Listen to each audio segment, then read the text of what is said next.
तो हेलो बच्चों, आज हम लेकर आए हैं एक नया टॉपिक जो जैसे पिछले वीडियो का जो था कैपेसिटेंस ऑफ स्फेरिकल कंडक्टर के बारे में हमने पढ़ लिया था और कॉम्बाइनेशन ऑफ ड्रॉप के बारे में भी पढ़ लिया था। तो आज हम पढ़ेंगे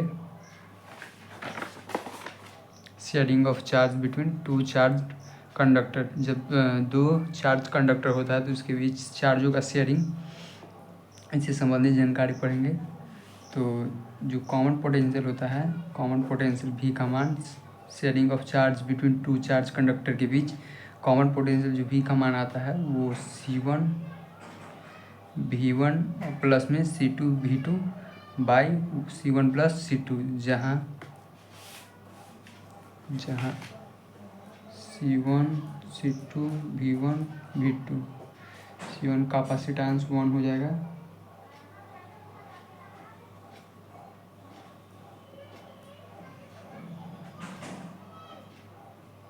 कैपेसिटेंस एक का हो जाएगा और ये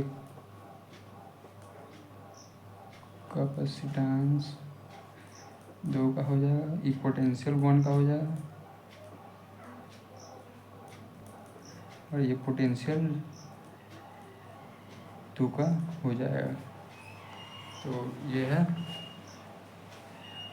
लॉस ऑफ कॉमन पोटेंशियल जो V का मान हो जाएगा C1 V1 plus C2 V2 और बाई C1 प्लस C2 हो जाएगा। और लॉस ऑफ एनर्जी जो हो जाएगा, लॉस ऑफ एनर्जी का जो लॉस होगा वो डेल्टा यू से सूचित किया जाता है, इसे डिनोटेड बाई डेल्टा यू। और जो लॉस ऑफ एनर्जी हो जाएगा sharing of charge between two charge conductor के बीच लॉस ऑफ एनर्जी, तो वो हो जाएगा -1/2 C1 इंटू C2 और इंटू में V1 माइनस V2 के whole square by C1 plus C2, ये हो जाएगा लॉस ऑफ एनर्जी। और जो चार्ज का अनुपात हो जाएगा वो C1/C2 के बराबर हो जाएगा आफ्टर शेयरिंग के बाद जो चार्ज का अनुपात होता है C1/C2 के बराबर हो जाता है। तो अब है जो नेक्स्ट टॉपिक था वो कैपेसिटर हमें आज कवर करना है। आज हम पढ़ेंगे कैपेसिटर क्या होता है और इससे संबंधित जानकारी। तो क्या है कैपेसिटर, देखिए परिभाषा, द डिवाइस मतलब डी आई है, VI से डिवाइस व्हिच स्टोर, वैसे जो कोई यंत्र होगा, डिवाइस होगा जो स्टोर करता है एनर्जी को टेम्पोरली के लिए, टेम्पोरली इक्वल कैपेसिटर कहलाता है। The device which store energy को स्टोर करने का काम जो डिवाइस करता है, टेम्पोरली एनर्जी को स्टोर करने का काम इक्वल कैपेसिटर कहलाता है। वेन, अगला है वेन, जब earthed conductor place near it then तब कैपेसिटेंस इंक्रीज करता है। इसका अर्थ यह हुआ कि इंक्रीज यानी बढ़ेगा। जब अर्थेड कंडक्टर प्लेस लाया जाता है कैपेसिटर के नज़दीक तब उसका कैपेसिटेंस इंक्रीज करता है। तो कैपेसिटर का परिभाषा देख लिए और ये है। अब इसका टाइप देखेंगे कि कितने टाइप का कैपेसिटर होता है। तो पहला होता है PPC, SPC और CPC। तो आपको समझ में नहीं आएगा कि PPC क्या होता है, SPC और CPC क्या होता है। तो देखिए,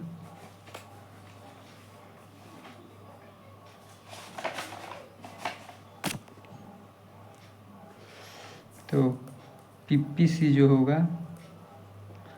वो होगा PARALLE, पैरेलल प्लेट कैपेसिटर।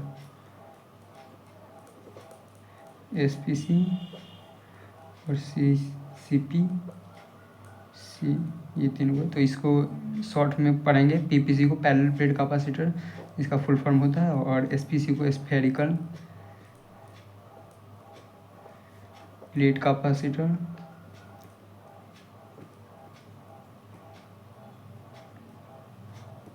और CPC को सिलेंड्रिकल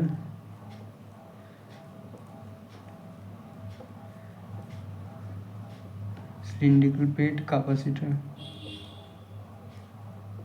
सिलेंड्रिकल प्लेट कैपेसिटर। तो PPC का जो फुल फॉर्म होगा पैरेलल प्लेट कैपेसिटर और SPC का जो होगा स्फेरिकल प्लेट कैपेसिटर और CPC का जो हो जाएगा सिलेंड्रिकल प्लेट कैपेसिटर, इसका फुल फॉर्म हो गया। तो यही चीज़ है। ये 3 प्रकार के कैपेसिटर होता है, एक पीपीसी अर्थात पैरेलल प्लेट कैपेसिटर, और एसपीसी स्फेरिकल प्लेट कैपेसिटर, और जो तीसरा है वो सीपीसी अर्थात सिलेंड्रिकल प्लेट कैपेसिटर। तो सिलेंड्रिकल प्लेट कैपेसिटर तो पहले है पैरेलल प्लेट कैपेसिटर। तो पीपीसी क्या होता है? तो पीपीसी जो पैरेलल प्लेट कैपेसिटर होता है उसका जो कैपेसिटेंस होता है सी, तो इसका जो कैपेसिटेंस हो जाएगा वो सी बराबर हो जाएगा 1 इप्सिलॉन नॉट बाई डी के बराबर होता है।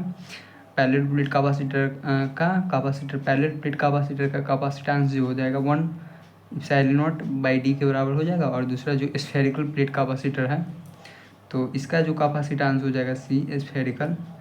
चूँकि ये शॉर्ट नोट है इसीलिए हम इसमें केवल फार्मूला देख रहे हैं, हमने लॉन्ग वीडियो नहीं शॉर्ट वीडियो पढ़ाया है सभी का, तो इसका भी हम शॉर्ट वीडियो पढ़ा रहे हैं। ये सब का डेरिवेशन होगा तो हम यूट्यूब पर डाल देंगे। इसका जो कैपेसिटेंस स्फेरिकल प्लेट कैपेसिटर का हो जाएगा सी बराबर 4 pi epsilon naught into A B by B minus A के बराबर होता है। और तीसरा का जो है सिलेंड्रिकल प्लेट कैपेसिटर सीपीसी, तो इसका जो हो जाएगा फार्मूला कैपेसिटेंस, इसका सिलेंड्रिकल प्लेट कैपेसिटर का कैपेसिटेंस वो कुछ इस प्रकार है, सी बराबर इज इक्वल टू है 2 पाई epsilon naught L by 2.303 log 10 into में बी बाई ए के बराबर हो जाएगा। ये हो जाएगा सिलेंड्रिकल प्लेट कैपेसिटर का फॉर्मूला। और वेन्स जब कहा जाता है पैरेलल प्लेट कैपेसिटर में एक और चीज़ है जो इम्पोर्टेंट है बहुत, वेन जब डाइलेक्ट्रिक इंसर्टेड किया जाता है इसके बीच पैरेलल प्लेट कैपेसिटर के बीच जब डाइलेक्ट्रिक डाला जाता है तब इसका कैपेसिटेंस हो जाएगा सी। जब डाइलेक्ट्रिक डाला जाता है तब इसका कैपेसिटेंस इंक्रीज होकर कितना आ जाएगा सी बराबर 1 epsilon not A epsilon not by D minus T plus में टी बाई ई आर का बराबर हो जाएगा, जहाँ ई आर क्या है ये डी डिस्टेंस हो जाता है और टी और दूरी, इसका टी हो जाएगा मोटाई थिकनेस, और ई आर हो जाएगा रिलेटिव परमिटी या डाइलेक्ट्रिक कांस्टेंट, इसको पढ़ सकते हैं।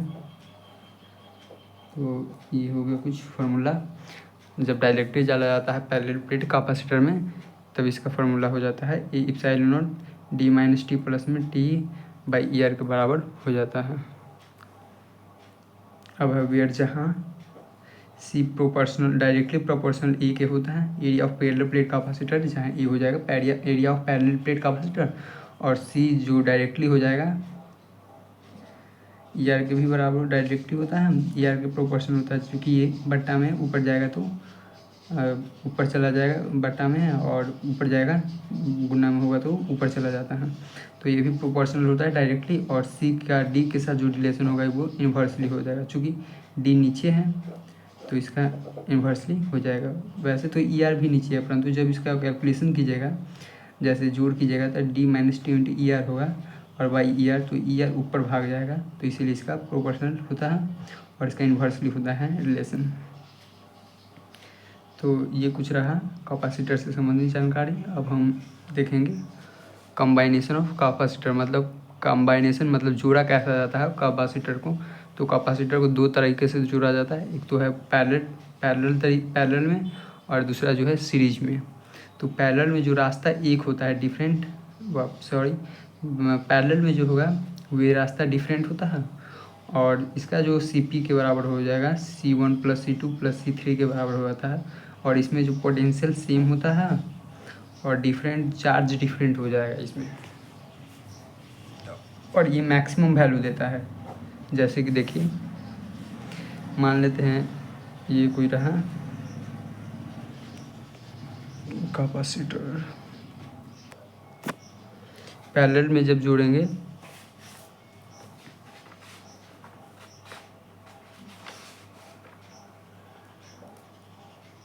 PARALLEL पैरेलल में जब इसको जोड़ेंगे तो ये कुछ इस प्रकार का होगा।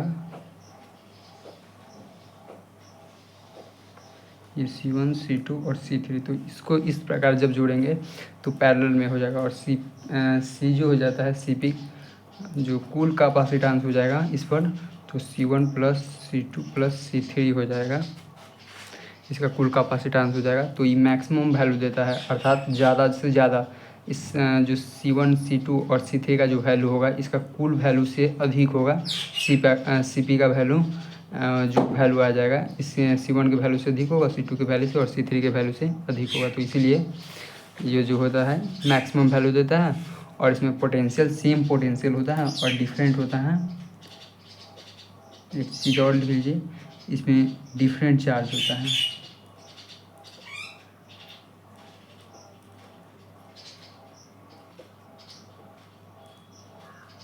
इसमें चार्ज डिफरेंट हो जाएगा और रास्ता भी अलग अलग हो जाएगा। देखिए ये एक रास्ता, दो रास्ता और तीन रास्ता है, ये अलग अलग हो जाएगा। और फिर आता है सीरीज के बाद। तो सीरीज में क्या होता है, इसमें एक ही रास्ता रहता है। तो C1E C2E C3 हो जाएगा। तो इसका जो फार्मूला हो जाएगा CP बराबर 1/C1 plus 1/C2 plus 1/C3 ये हो जाएगा। और इसमें चार्ज सेम होता है। तो ये रहा कंबाइनेशन ऑफ सीरीज में। तो इसमें रास्ता एक ही होता है, चूँकि देखिए एक ही रास्ता में 3 कैपेसिटेंस जुड़ा हुआ है तो रास्ता एक हो जाएगा। और इसमें जो वैल्यू हो जाएगा इसका CS का वैल्यू 1/CS का वो हो जाएगा 1/CS बराबर 1/C1 प्लस में 1/C2 प्लस में 1/C3।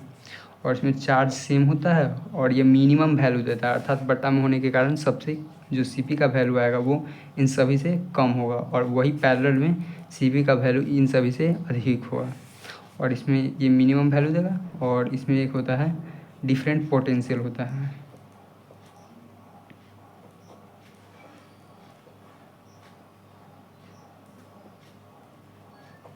इसमें पोटेंशियल का मान जो हो जाएगा वो डिफरेंट हो जाएगा। और जो CS होता है वो CS/CN के बराबर हो जाएगा। और CP जो पैरेलल में होता है तो CP/NC के बराबर हो जाएगा। और इस दोनों का जो अनुपात होगा CP/CS तो 1/n² के बराबर होता है पैरेलल बाई सीरीज। चूँकि CP देखिए CP हो जाएगा NC और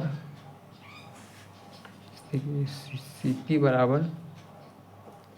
बराबर दिया गया है NC, यहाँ देखिए NC दिया गया है और CS बराबर दिया गया है C/N। तो यहाँ CP/CS का मान निकालना है। CP कितना दिया हुआ है NC और CS का वैल्यू क्या है कूलम्ब प्रति में N। तो अब जानते हैं कि N/C है और ये पलट के ऊपर चला जाएगा तो हो जाएगा ये है N/C। तो ऊपर N जाएगा और नीचे C आ जाएगा तो इसे ही कट गया तो जो वैल्यू आ जाएगा N² के बराबर हो जाएगा। क्योंकि यहाँ पे CP का वैल्यू जो है NC है और CS का वैल्यू है C/N। तो CP/CN निकालना है तो CP/NC हो गया, ठीक है। और CS कूलम्ब/N हो जाएगा तो ये पलटेगा तो N ऊपर जाएगा तो N² के बराबर हो जाएगा। यहाँ पे गलत लिखा हुआ है, ये एक नहीं होगा, ये CS/CP हो जाएगा। ये CP का वैल्यू है। चूँकि देखिए CS जब CPS इतना है CS/CP का वैल्यू आ जाएगा क्योंकि लिख देते हैं CP/CS का वैल्यू N² के बराबर है CP/। तो CS/CP का वैल्यू 1 से भाग दीजिएगा, इतना आ गया। तो CS/CP का वैल्यू ज्ञात करने के लिए डायरेक्ट 1 से N² में भाग दीजिएगा तो ये इतना आ जाएगा। इस पर गलत दिखाया था CS/CP कर दिए हैं। तो ये कुछ रहा आज का। अब हम पढ़ेंगे अगले टॉपिक है जो है डाइलेक्ट्रिक स्ट्रेंथ क्या होता है। तो ये होता है ईबडिक्स, इसका जो फॉर्म डाइलेक्ट्रिक स्ट्रेंथ, तो इसका परिभाषा